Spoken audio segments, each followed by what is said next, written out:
This course is designed to help you learn skills and techniques you can use while handling your service customers and any concerns they may have.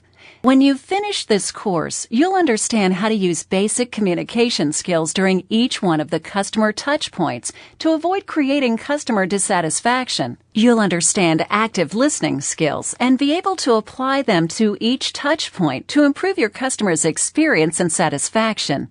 You'll also understand how to help dissatisfied customers by diffusing conflict. In addition, you'll understand key performance improvement best practices for each of the customer touch points. Developing strong communication skills can help you perform better in your job and when talking with your customers.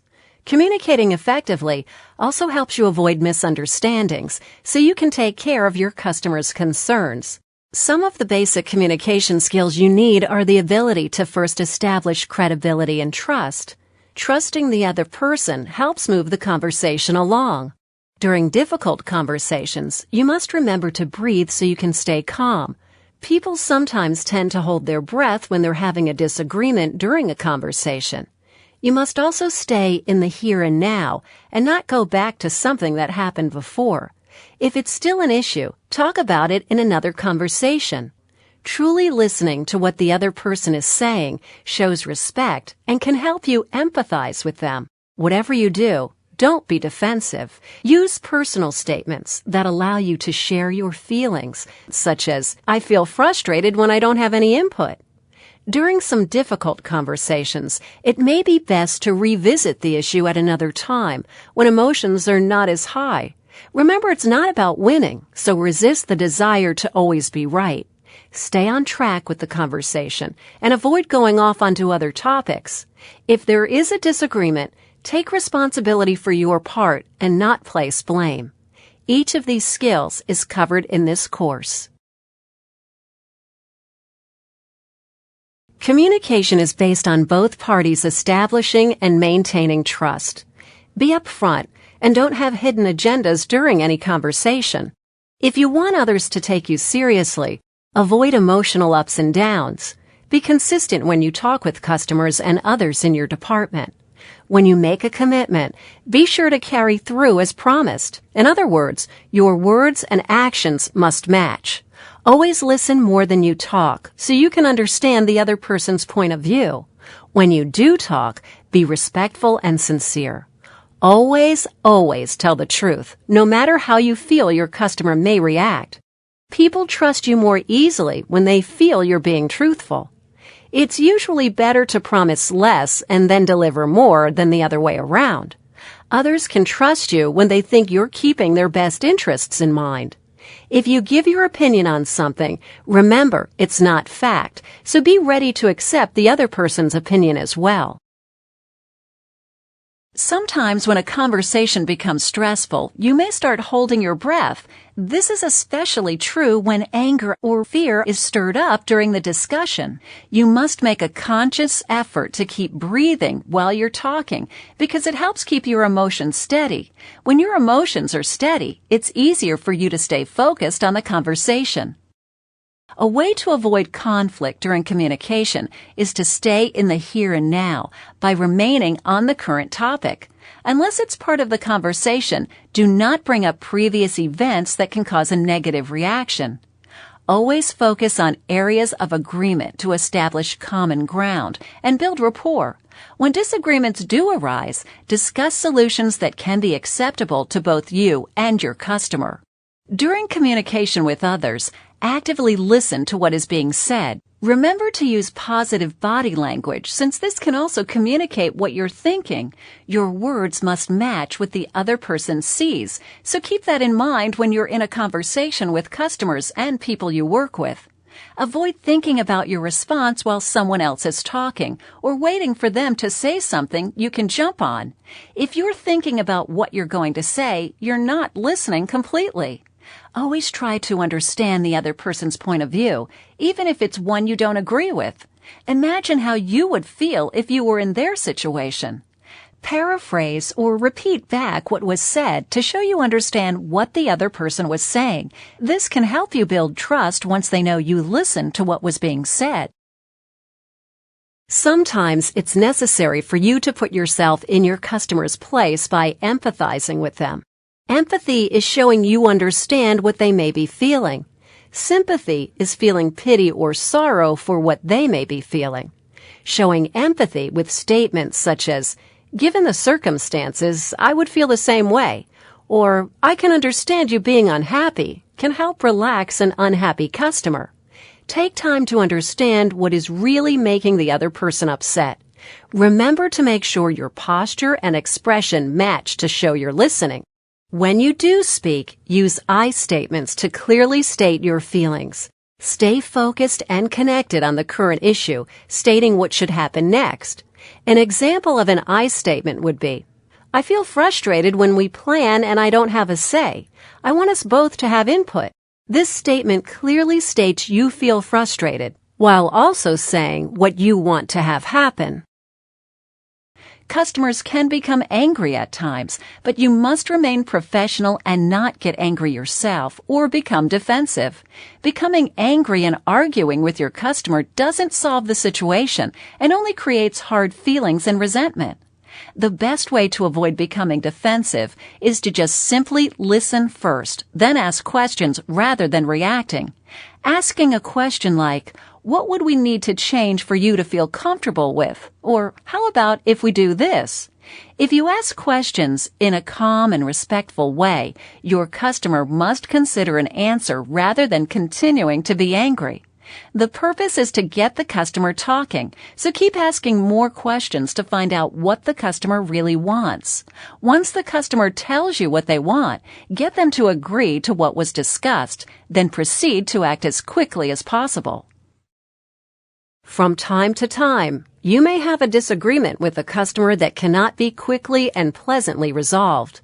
In that case, it may be best to revisit the issue at some other less stressful time. This may happen when someone else at your shop needs to get involved but is not immediately available, such as your manager, owner, or business principal. If that happens, let your customer know that you're going to need help finding a solution and set a time with them to discuss the matter again. Stepping back from a confrontation can help you think things over and discuss the situation with senior management. Make sure to follow through and fulfill any commitments made to your customer. When you have a disagreement with a customer or a person you work with, avoid the temptation to prove you're right. Remember the issue and stick to discussing what's important rather than who is right and who is wrong. If you insist on being right, you can risk insulting the other person as they may think you're making it personal. We all have ideas on how to handle certain situations, but others may not see things the same way. Trying to convince someone else that your way is the only right way to view the situation can lead to an argument and maybe even damage the relationship. Always remain focused on finding a solution to the disagreement and let go of the need to prove you're right. When there's a disagreement, stay on track by remaining on the topic. Don't become confused by going off into other events. Unless something that happened before has an impact on the current conversation, don't bring it up. If you do, it can create more conflict, especially if the previous event left something unresolved. Confusing the current conversation with other topics can mean it takes longer to find a solution. The longer it takes to resolve the disagreement, the more difficult it may be to find the right solution. Most of all, be responsible for your part in the disagreement. Responsibility starts with you. If the dispute was caused by a mistake you made, accept the blame and apologize as soon as possible. Nothing goes further to help resolve a dispute than admitting it was a result of errors or mistakes you made. If you admit your part in the conflict, it may help the other person think about their part as well. Once that happens, it can become easier to find a solution acceptable to both sides of the issue.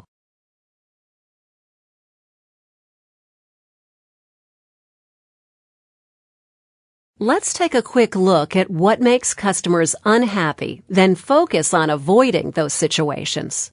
Customers can become unhappy when they must wait a long time for someone to help them, or they receive no communication while their car is in the shop. They also become unhappy when the person waiting on them is not properly trained on the product or service being provided. The quality of the product or service also has a big impact on customer dissatisfaction, as does being passed around from person to person to have their questions answered. Building trust is a big part of keeping customers happy, so they expect any commitments made to be fulfilled. If commitments are not fulfilled as promised, it creates a very negative image in the customer's mind. Customers expect their vehicle to be fixed right the first time and can lose faith in a shop when they have to come back to have something corrected. This is one of the reasons not to make a quick diagnosis in the service drive. Another source of customer dissatisfaction can be the facility opening and closing times. If customers perceive a shop is inconvenient, they will go somewhere else for service. If customers feel the people they interact with are rude or indifferent, they may find another shop and even pay more to be treated with respect. Customers also want to be heard. Not paying attention or not listening to what the customer needs can be a major source of conflict and dissatisfaction. Many customers become unhappy when they aren't told the total cost of a repair or service. Hidden or additional costs can lead to customers going elsewhere. That's why it's a good practice to provide your customers with a total cost, including taxes and fees. Any unresolved previous issues can tarnish the customer's image of a shop, especially if the customer feels they were treated unfairly. Customers like dealing with someone they know and trust. If that person is not available, they may decide to take their business elsewhere. So now that we know some of the reasons customers become dissatisfied, let's focus our attention on how to keep them satisfied instead. The first step in keeping your customers happy is managing their expectations. During the pre-visit appointment setting and write-up processes, always set realistic expectations for your customers. Let them know how long the work is going to take and what's involved. Prioritize work so it can be easily completed when needed. When setting customer expectations, always under-promise but over-deliver. In other words, provide cost and time estimates you know can be fulfilled and give your customer value they didn't expect. For example, if you let a customer know their vehicle will be ready by noon, but the work can be finished by 10, you can notify the customer early so they can have their vehicle back sooner than expected. Sometimes the opposite happens, so be ready to quickly advise your customer of any changes to the original cost and time estimates. This way you can reset their expectations. Remember to always provide as much information as possible so you keep your customer happy. Most of your customers expect to have their vehicle repaired quickly when a perceived problem comes up. Quite often, the concern the customer mentioned during write-up cannot be duplicated by the technician, so the repair order is marked as No Problem Found or NPF. When this happens, it's very frustrating for the customer as they probably had to rearrange their busy schedule to bring the vehicle in.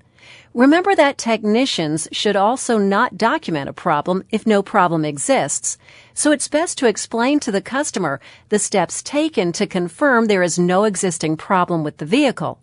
During the write-up, do you think the technician is going to be able to diagnose the cause from what the customer said? If not, see if the customer has time for you to ride along with them. Always have the customer drive so they can duplicate the conditions that cause the concern. Once they can point out the concern, be sure to note the conditions such as speed, road conditions, and any other items you think may help the technician. Always try to have the customer duplicate their concern prior to writing the repair order. For drivability or intermittent issues, it may be necessary for the customer to leave the vehicle overnight. Be sure to set the customer's expectations for any next steps before they leave your shop. Once the diagnosis and MPI are complete, be sure you contact your customer by the time you promised during write-up. If necessary, give your customer updates as often as needed to keep them informed or to ask questions. Make certain you have a diagnosis for their main concern, as well as any recommendations on how to correct the concern. If a repair is needed, have complete job prices ready for each item and use the RIM method to present total package pricing. To keep your customers happy, avoid leaving messages or texts that simply say, "Call me back." Take time to leave them a message with details and pricing as needed, so they can make an informed decision when they call you back. This helps get their vehicle completed by the time promised. Providing customers with a means to have their questions answered is another way to keep your customer happy. Whenever an employee is not available, create a team approach to helping customers. This is especially true if a customer calls to inquire about their vehicle or when they come to pick it up. Review all work completed with another employee, then provide your customer with the name of that person. Be sure you also take time to review the details of all costs and fees with your customer before they arrive. Provide customer coverage for after-hours drop-off and pickup so any questions can be answered and the customer's contact information confirmed. Customer coverage should also be available during any extended hours when an employee may not be available. If a customer arrives during lunchtime, be sure someone else in your department is able to answer their questions. The same is true if you're going to be on vacation and a customer is dropping off or picking up their vehicle and you're who they prefer to see. Customers always feel more comfortable when they know who to talk to when they arrive. There are several best practices to help you keep your customers happy. Best practices are items and processes proven successful when used under certain conditions. Select the button to review the best practices list. Compare the list with the processes you currently use at your shop. Use the column on the left to check off the ones you already use. The ones you didn't mark represent areas of opportunities for you to improve in. As an employee, every day you must deal with people of all different personality types. There are as many as 16 different personality types that have been identified. Each personality type reacts differently to a situation and perceives things around them in a different way. As you interact with the various personality types, you can get a feel for each person's type by using active listening skills. For example, if you have a customer who speaks slowly, you should match their pace by speaking slowly yourself. Someone who speaks slowly may perceive a fast talker as a person they must be careful with or not trust. On the other hand, if your customer speaks fast, speak that way as well so they don't lose patience with you.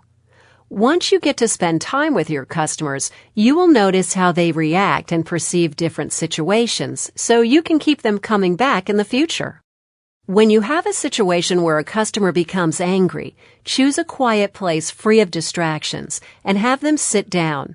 Begin by listening to what the customer has to say without interrupting. As you are actively listening to the customer and responding to the customer, make sure you pay attention to the customer's body language.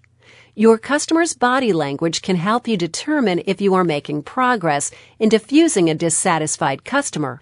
Remember to not take it personally because the customer is usually frustrated and angry with the situation, not you. Once the customer has finished, speak in a calm and clear voice so you can be easily understood. Your customer may have every right to be upset, so empathize with them. Use phrases like, "I understand," or "I would feel the same way." If you or your shop is the reason your customer is upset, apologize as needed. An apology goes a long way to help diffuse the situation. Next, offer an acceptable solution that is realistic for both your shop and your customer. Don't promise something that you won't be able to do, as that can only make things worse. If the customer agrees with the solution, take action as quickly as possible to show you value their business. Follow through on any commitments you made so the customer is finally satisfied. There are several best practices to help you keep your customers happy. Best practices are items and processes proven successful when used under certain conditions. Select the button to review the best practices list. Compare the list with the processes you currently use at your shop. Use the column on the left to check off the ones you already use. The ones you didn't mark represent areas of opportunities for you to improve in. The concern resolution process includes active listening techniques for you to use with your customer when they're angry or frustrated. Active listening can help you understand the issue and your customer's expectations. If your customer is angry, use a location free of noise and other distractions, then give them an opportunity to vent. Let your customer talk and do not interrupt them. If your customer is very upset, speak only if appropriate or if you're asked a question. When they finish, acknowledge their concern or issue. Always stay focused when your customer is talking and do not multitask. Avoid answering the phone or other distractions so you can hear what the customer has to say. When you can, ask your customer what they expect to happen next. Let them know you understand their concern or issue by restating it. Remember to use the customer's name during the conversation. Write notes so you can refer to the details later during follow-up conversations. Offer your customer a realistic solution to resolve their concern or issue and get their agreement. Perform the solution as you promised and within the agreed time frame. This is very important to show the customer you value their business. After the solution has been performed, follow up with the customer to confirm the solution worked and the concern or issue has been fully resolved. There are several concern resolution best practices to help you resolve your customer's concerns or issues. Select the button to review the concern resolution best practices list. Compare the list with the processes you currently use at your shop. Use the column on the left to check off the ones you already use. The ones you didn't mark represent areas of opportunities for you to improve in. Sometimes a customer's concern or issue cannot be resolved by a team member, so your shop should have an escalation process in place. The concern escalation process clearly identifies the next team member for you to contact when a customer's concern cannot be resolved. The process can also identify alternate personnel who can help solve problems as they come up. The escalation process should be available for all team members to use when they see a customer's concern cannot be easily or quickly resolved. The concern escalation process is important because it gives you a better chance of retaining the customer's loyalty. There are several concern escalation process best practices to help you when a customer's concern cannot be resolved. Select the button to review the concern escalation process best practices list. Compare the list with the processes you currently use at your shop. Use the column on the left to check off the ones you already use. The ones you didn't mark represent areas of opportunities for you to improve in. An example of the concern escalation process would be a customer calling with a concern and speaking with a cashier or other personnel. If they are not able to help the customer, the manager steps in to try to resolve the concern. The manager would become involved only if the initial team member is unable to find a solution. Should the manager also not be able to resolve the concern to the customer's satisfaction, the concern could then be escalated to the owner or other business principal. Congratulations on completing the course. Remember to review each of the best practices lists and begin using them every day with your customers.